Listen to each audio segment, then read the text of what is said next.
এমন একজন গুরু ছিল এই দুনিয়ার ভিতরে,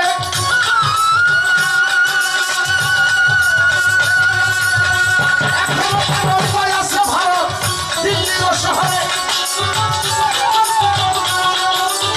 নিজামুদ্দিন আউলিয়া তার নাম। আর একজন ভক্ত ছিল, শুনে বিবরণ। নিজামুদ্দিন আউলিয়া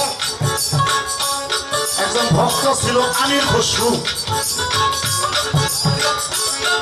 এই আমির খসরু এই যে আমি আর মমিন সরকারের মতো এরকম গান গাই আছে না কিছু ধর্মের ভক্ত আমাদের বাজান রবিউল বাজান গান গাইল, আমাদের আমাদের ইমাম ভাই গান গাইল দরবারে। তাদেরও একটা আশা থাকে ওই নিজামুদ্দিন আউলিয়ার দরবারে প্রতি বছর এরকম উরস মাহফিল হয়। 11 মাস 29 দিন পরে গুরু দরবারে একটা উরস হয়। ভক্ত সেখান থেকে নিয়ে সবাইকে নিয়ে বসে আয়োজন পুরোপুরি। আমি প্রতি বছর গান করে ওই দিনও গান করবে আশা করে আসছে। ভক্তদের উদ্দেশ্যে নিজামুদ্দিন আউলিয়া বলতেছে, আচ্ছা তোমাদের মধ্যে আমি একটা কথা জিজ্ঞেস করব।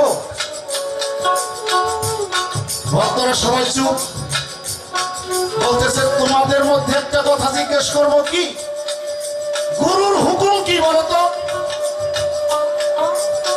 কেউ কোনো জবাব করে না। আবার বলছে বলো গুরুর হুকুম কি? কেউ কোনো কথা বলে না। দ্বিতীয়বারে আর কেউ কোনো কথা বলে না। এই আমির খসরু এই যে গান গায় কতটুকু বুঝে। গুরুর হুকুম হইল আইনি ফরজ, ফরজে আইন। কথা কি বললাম বিরক্ত লাগতেছে নাকি? গুরুর হুকুম হলো আইনি ফরজ। হয় তাই হুজুর? হ্যাঁ বাজার আপনার মুখে যে আমি শুনছি আমি তাই বলছি। তাই যদি হয় এই মুহূর্তে তুমি আমার এই স্থান ত্যাগ করো, তুমি আর এই দরবারে আসতে পারবা না। গুরুর মর্জি। আরে এমন একটা মন নিয়ে আসছে আর এমন একটা কথা বইলে গুরুর দরবারে এমন তার গতি। আর কিন্তু কেন আর তো জিজ্ঞেস করা যাবে না গুরুর কাছে, কিন্তু কেন জিজ্ঞেস করা যাবে না। ভারকান্ত মন নিয়ে আসতে করে বেরিয়ে গেল। অন্যান্য গুরু ভাইরা সবাই কাঁদতেছে, যাই রে বাজারে কি করলো বুঝলাম না। আমাদের ভাই প্রতি বছর গান শুনি, এবারও তার গান শুনবো আসছে, তার এবার গান এইভাবে তাড়িয়ে দিল। কিছু তো করার নাই, গুরু খেয়ে দিছে, তারাই দিছে।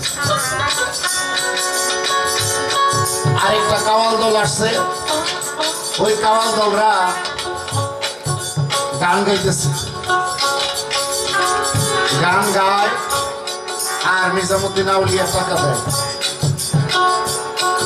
এমন সুন্দর কাওয়াল তারা করেছে, তাদের গানে মুগ্ধ হইয়া উনি 8.5 টাকা দিচ্ছে। দিতে দিতে ওনার কাছে যা ছিল সবই দিচ্ছে। এরপরে ভারতে শেষ রাতে এমন একটা গান দিয়েছে তার হৃদয় ছুঁয়ে গেছে। এখন আর গুরু কি দিব, তার কাছে আর টাকা পয়সা নাই।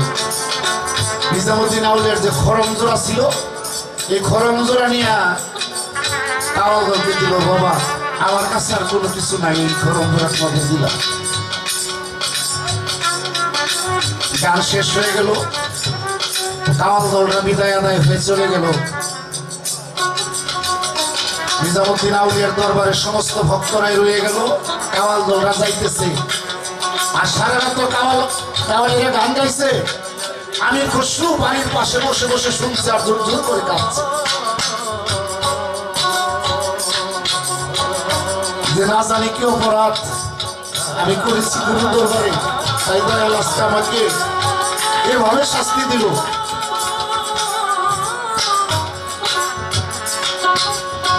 আমার দলটা যখন যাইতেছে